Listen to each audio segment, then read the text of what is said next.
Well, hi everybody. How are you today? Man, it is good to see you. All right.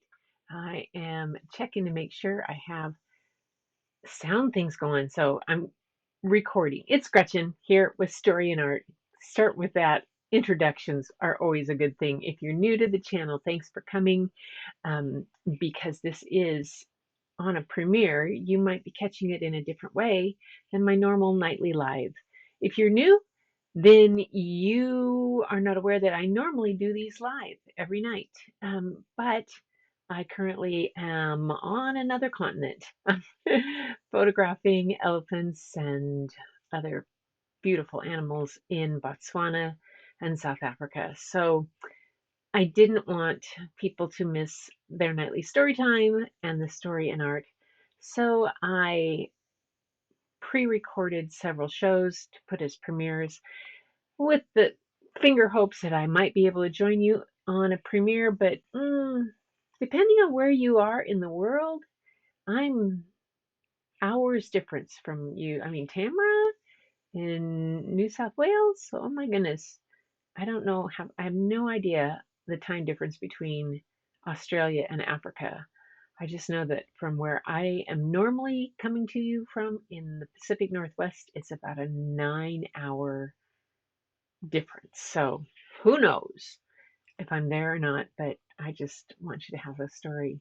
So tonight I have revisited one of our favorite author illustrators um, who combination did several books based on the First Nation culture in Canada, from which he comes from. He's a very well known artist there and national treasure, as well as been given so many different awards. And that's Roy Henry Vickers, uh, along with the First Nations author Robert Budd. And this is they did the story together, and these illustrations are by Roy Henry Vickers. He's the gentleman that has the gallery on the northwest side of, well, it's not exactly the north, the west side of Vancouver Island in Tofino. And it's just an absolute amazing artist. So the book I have to share for you today is called Cloudwalker. We've read several others in his series and in his books, and they're just the artwork in them is absolutely amazing. We just always love this so much. But this story is another one of the wonderful First Nation stories that of how things came to be and how we take care of our earth. So the headwaters of the river that are born in this story are found in the land of the Tahltan Nation in North British Columbia. The story is dedicated to the Tahltan people as well as the Skeena Watershed Conservation Coalition and all those who work so hard to preserve the precious waters and rivers. Northern British Columbia is very beautiful. There are three majestic rivers that flow down from the mountains, carving steep canyons and winding through the lovely flatlands on the way to the Pacific Ocean. These lands are home to many animals, plants, and people. In spring, the fields are covered in wildflowers, and animals bring their young to the rivers to feed on tender new plants and enjoy the plentiful foods of this wilderness. All life begins and ends with the rivers. This is a story about three rivers. The people who live along one of them, of these rivers, are called, ooh, uh, sh- I have to get my translator here to help me out with this one. Kishin. In the ancient language, Kishin means the juice from the clouds. Sometimes it's snow, sometimes it's rain, sometimes it's fog, mist, or sleet, but it's all the juice from the clouds. Kishin. When Europeans arrived on the coast, they called the river Skeena.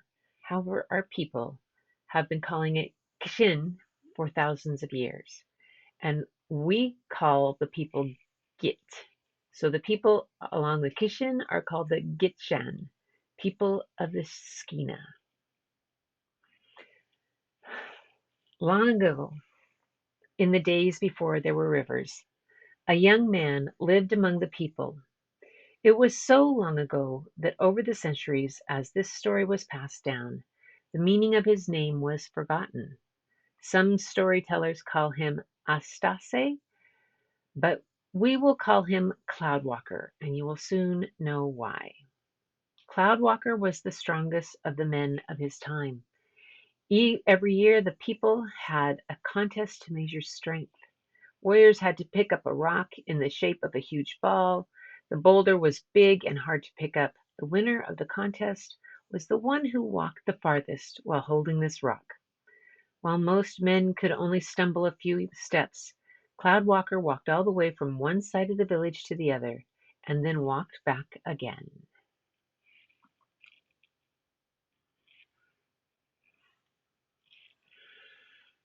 Cloudwalker was the best hunter, especially with a bow and arrow. He also worked with a spear and a knife. Spears were made by carving a wooden shaft and tying a sharp bone tip to the end. Knives were made with wood and a stone known as flintstone, which could be worked into a very fine edge. Most of the arrowheads were also made from this special stone. When Cloudwalker was out hunting in the woods, he thought like a moose and he thought like a deer. This gift and his generous nature allowed him to provide food for his people. Cloudwalker was also a good fisherman. He could provide fish for the whole community. Upon returning home with his catch, he followed the custom of making sure that the elderly were always the first to be fed. Cloudwalker was a great athlete, and he could swim underwater like a fish. It would surprise people to see how he could hold his breath and swim all the way across huge lakes. But there was one thing Cloudwalker could not do. He could not find a special woman to be his wife. He wanted a partner who was strong like him and who he could live with for the rest of his life. With no such woman and no family, he spent a lot of his time alone, fishing, hunting, and providing for others. Each spring, flocks of trumpeter swans stop to rest on the lakes in the north. They have a wingspan of 10 feet and are the largest of all the migrating birds. An exciting idea came to Cloudwalker one day. He had a new plan to catch swans in a way no one had ever tried before. He thought to himself, I will be able to provide for all the people. For weeks before the arrival of the swans, Cloudwalker went into the woods to prepare. He took the inner bark of the cedar tree and pounded it until it became soft. Then he took the little strands of bark and kept twisting them together until they were very long.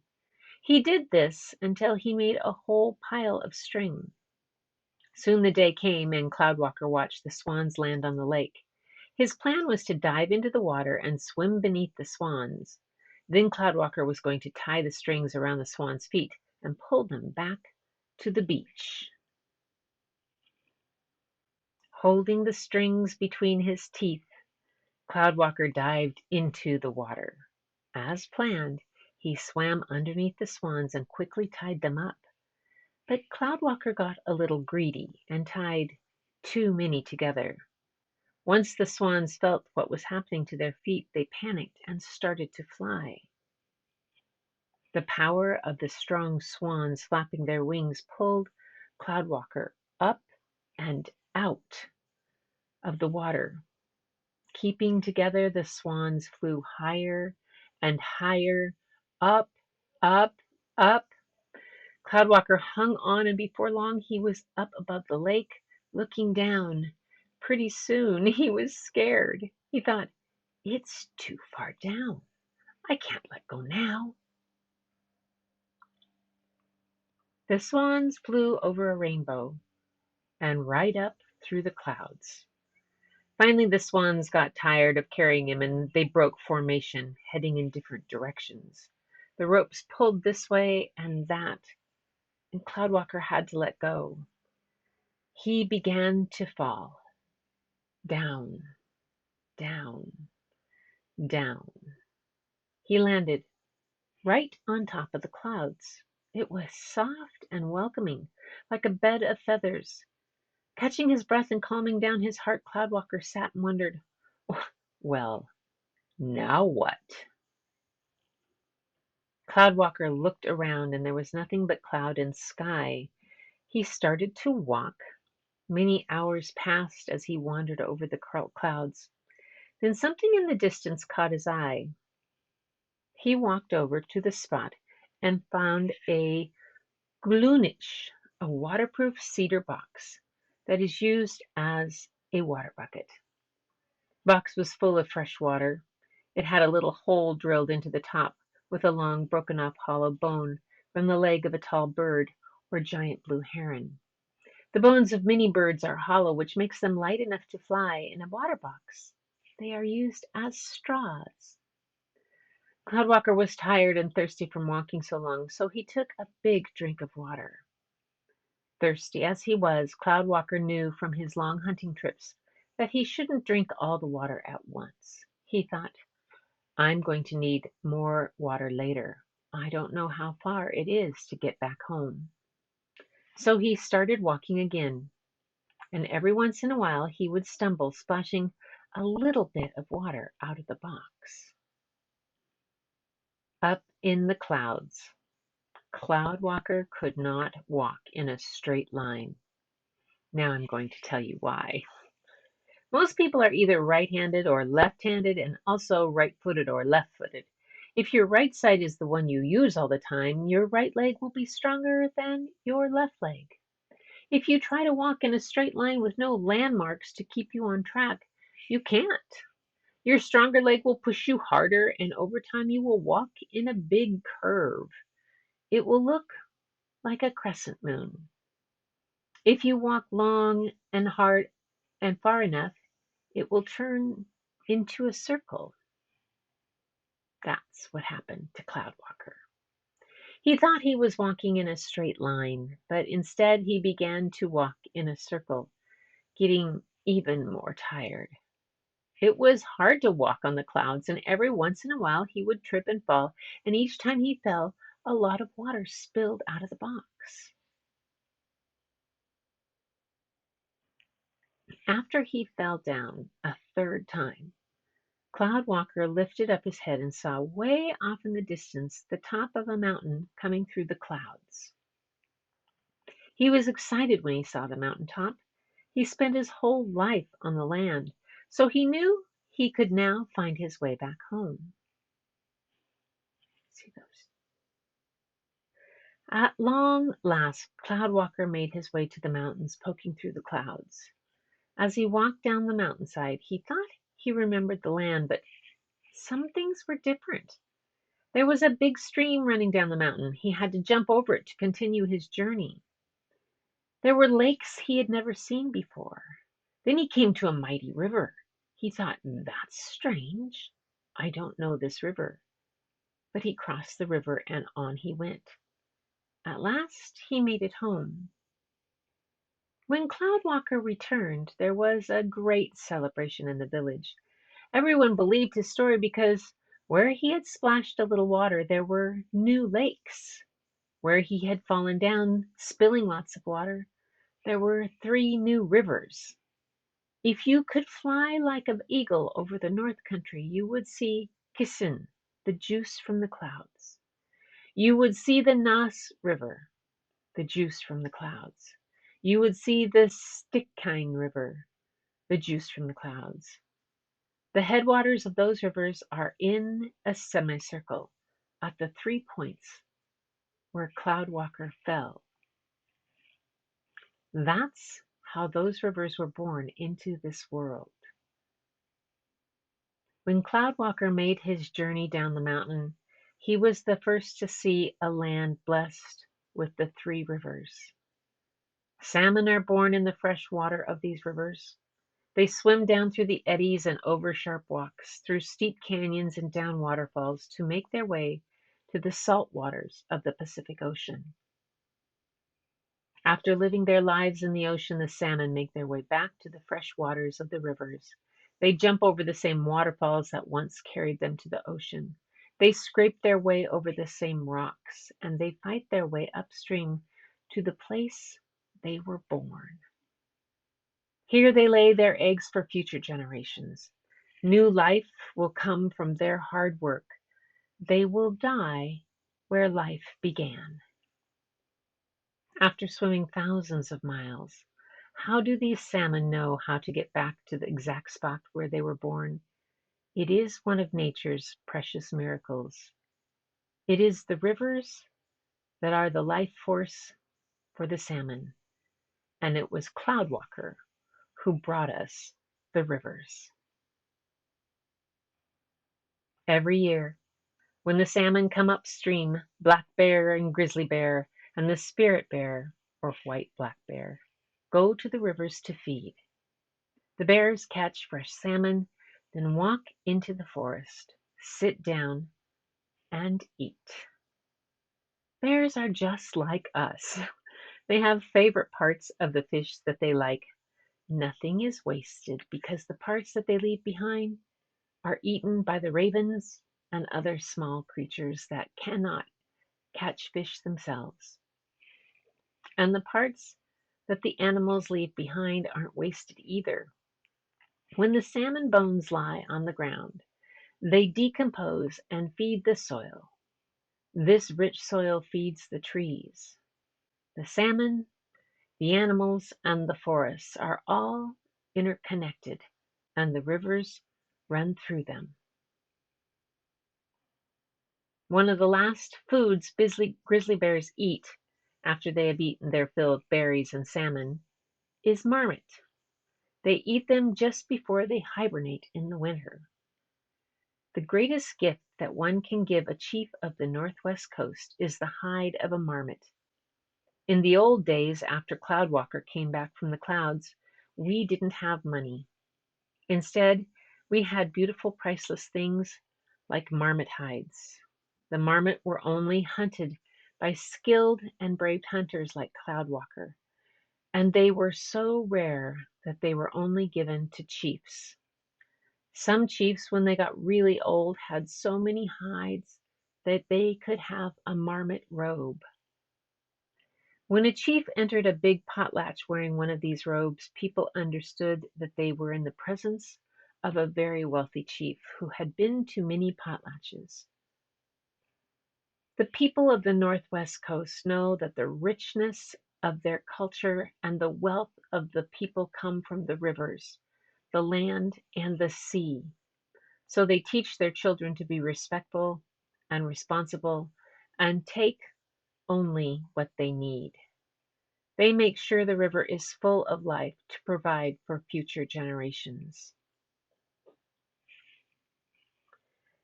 So the author says, Roy Henry Vickers says, the first time I heard the story, I was a teenager living in Victoria.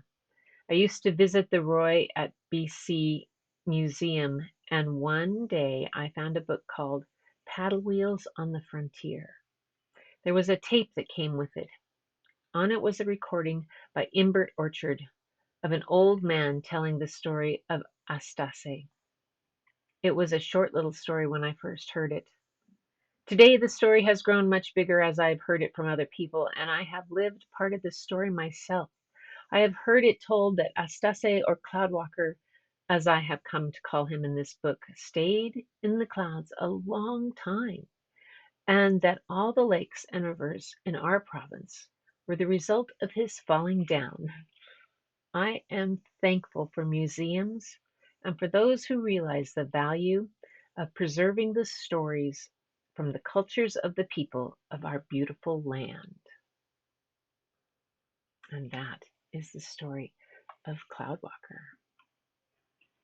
Another one of Roy Henry Vickers' amazing stories of the people that live and the legends and stories of the First Nation in Northwest and British Columbia. Just absolutely beautiful artwork, as well as what I love so much is the connection it has to the earth and to preservation and to respect for our pig contrast from last night's stories um, that I read, oil and our house is on fire. Yes, but I wanted to bring back to another thought, another viewpoint of that it is possible to be respectful and to live in such a way that we treasure the land we live on, we treasure our rivers and water and everything about it. Not only treasure it for ourselves and for the people of the past, but for our future and our grandkids and nieces, nephews, future generations.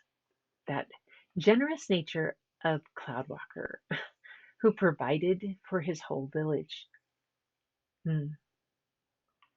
May we all learn to be a Cloudwalker. Yeah. All right, folks. That's story and art for tonight. Hmm. Something to think about. So until next time, keep looking for the beauty hidden in plain sight. It's all around you, and you know where you can find it first, I always tell you, in your mirror. So go look in the mirror and you'll see that beauty looking right back at you. Until next time. All we need is a place to be and a few good friends for some company.